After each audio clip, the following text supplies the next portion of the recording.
Mumbai mist, यह film हमें एक ऐसी दुनिया में ले जाती है जहां हम खोजते हैं उस सबसे अमूल्य चीज़ को और जानते हैं वो अमूल्य चीज़ क्या है, सबसे कीमती, जिसके आगे किसी की चीज़ की कीमत नहीं है, और वो है कि कोई आपके लिए समय दे। उस विषय पर मधुर भंडार साहब से मैं आग्रह करूंगा कि वे अपने experience. Thank you everybody to be over here, and it was a great honor to be part of BRICS Film Festival and to be part of so many filmmakers who work. I really liked it from so many years, and China, South Africa, Brazil, India, and Russia. It was a great moment for me. That film got lot of appreciation when we had a premiere in China, and then in Busan Film Festival, and day before yesterday in Goa. मुझे लगता है कि अलग type का cinema, और जो एक जैसे कहा सर ने कि टाइम के ऊपर हमने बात की थी कि इंसान के पास वक्त नहीं होता, टाइम नहीं होता, और किस तरह से वो एक बंधन में फंस जाता है और क्या होता है, और उसी को दर्शाती है मुंबई मिस्ट कि किस तरह से मेट्रोपॉलिटन सिटी में लोगों के पास टाइम नहीं होता और वो किस तरह से टाइम निकालने की कोशिश करता है। Short film first time I made, because to make short film और कहानी बताना उस 17 मिनट में काफ़ी ये था, लेकिन कोशिश की और इतनी अच्छी तरह से इमोशनली वो कनेक्ट करते, ये बहुत अच्छा लगा। एंड मेरे ख्याल से, और जिसका आज जो मिस ब्रिक्स की फिल्म है अक्रॉस वर्ल्ड दिखाई जाएगी, चाहे वो जापान हो, टोरंटो हो, जैसे हमने कहा चाइना में हो गया और इंडिया में हुआ और बुसान में हो गया, तो कहीं अलग अलग जगह में जाएगी पिक्चर। तो मुझे इस बात की खुशी है कि इंडिया को मैं रिप्रेजेंट कर रहा हूँ उस पिक्चर में, और इतने बड़े बड़े दिग्गज फिल्म मेकर के साथ मुझे जुड़ना अपने आप में बहुत बहुत अच्छा लगा। तो आई थिंक ये जर्नी ब्रिक्स के साथ कंटिन्यू, मेरे को एक्सपीरियंस बहुत अच्छा रहा इनके साथ काम करके जी। और मुझे इस बात की खुशी हुई कि इतने बड़े प्लेटफॉर्म पे, इतने बड़े मंच पे इंडिया को हमने रिप्रेजेंट किया।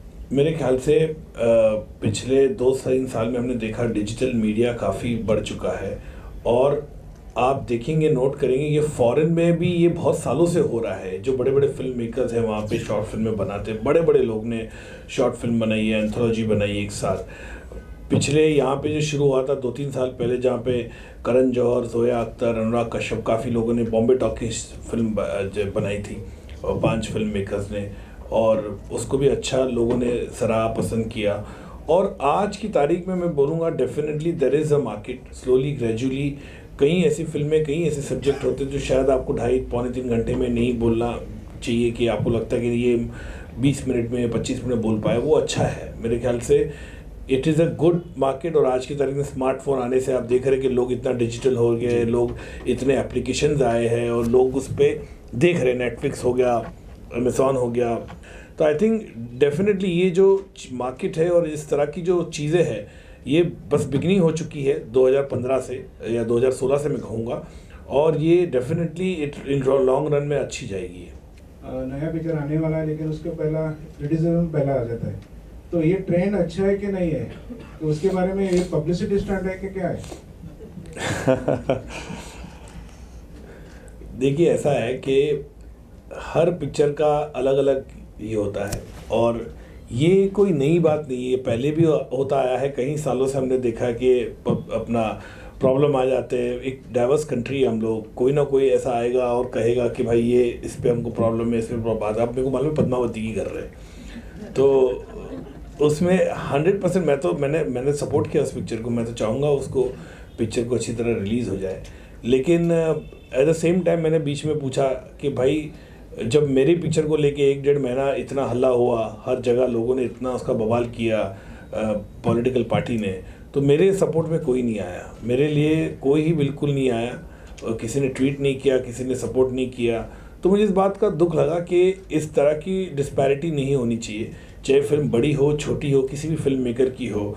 अगर आप किसी के लिए खड़े होते हो तो आप खड़े रहना चाहिए। मैंने पहले भी विश्वरूपम के लिए मैं सपोर्ट किया था कमल हसन साहब को, या उड़ता पंजाब के लिए मैंने I was there for Ae Dil Mushkil के लिए मैंने सपोर्ट किया था, और ये बार बार मैंने कहा, ट्विटर पे भी डाला था। लेकिन मेरी पिक्चर के टाइम पे सब लोग जो सिलेक्टिव आउटरेजेस एक एटीट्यूड होता है लोगों का फिल्म के प्रति को लेकर, वो गलत है मेरे ख्याल से। इस तरह की चीज़ें नहीं होनी चाहिए किसी भी फिल्म को।